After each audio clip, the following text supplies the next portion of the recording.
Hello friends, welcome to one சிறப்பு சமையல். இன்னைக்கு நம்ம பார்க்க போற ஸ்பெஷல் ரெசிபி அறுசுவை இட்லி. இது பெரியவங்கலேருந்து குழந்தைங்க வரைக்கும் எல்லாருக்கும் ரொம்ப ரொம்ப பிடிக்கும். டேஸ்ட் ரொம்ப நல்லா அட்டகாசமா இருக்கும்.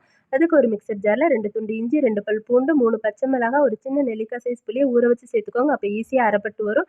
அது கூட ஒரு கையளவு மல்லி இலை, ஒரு கையளவு கொத்தமல்லி இலை, ஒரு ஸ்பூன் மண்டவெல்லம் கண்டிப்பா சேர்த்துக்கோங்க. இது டேஸ்ட் நல்லா என்ஹான்ஸ் பண்ணி கொடுக்கும். தேவையான அளவு உப்பு, கொஞ்சமா தண்ணி சேர்த்து நல்லா ஃபைன் பேஸ்ட்டா அரைச்சு எடுத்து வச்சுக்கலாம். இப்போ அடுப்புல கடாய் வச்சு எண்ணெய் சேர்த்துட்டு எண்ணெய் சூடானதுக்கு அப்புறமா கடலைப்பருப்பு, கடுகு, உளுந்தம் பருப்பு, ஒரு 5, 6 முந்திரி பருப்பு உடைச்சு சேர்த்துக்கலாம். அது கூடவே 2 கொத்து கருவேப்பிலை சேர்த்து பொரிஞ்சதுக்கு அப்புறமா நம்ம ஆல்ரெடி அரைச்சு வச்சிருந்த பேஸ்ட்டும் சேர்த்து நல்லா கலந்து விட்டு ஒரு 5 நிமிஷத்துக்கு சிம்ல வச்சு நல்லா வதக்கி விட்டுருங்க. அப்போ அதோட பச்சை வாசனை எல்லாம் போயிட்டு நல்லா வதங்கி வந்துரும். இப்போ அது கூட நம்ம வேக வச்சு வச்சிருக்கிற இட்லியை சேர்த்துக்கலாம். நான் இன்னைக்கு மினி இட்லி சேர்த்துக்கிறேன். நீங்க பெரிய இட்லியை கூட கட் பண்ணிட்டு சேர்த்துக்கலாம். சேர்த்துட்டு நல்லா எல்லா இடத்துலயும் மசாலாலாம் படுற அளவுக்கு கலந்து விட்டு இறக்கணும்னா நம்மளோட டேஸ்டியான அறுசுவை இட்லி ரெடி. நீங்களும் ட்ரை பண்ணி பாருங்க. ட்ரை பண்ணி பார்த்துட்டு எப்படி இருக்குன்னு கமெண்ட் பண்ணுங்க. தேங்க்ஸ் ஃபார் வாட்சிங்.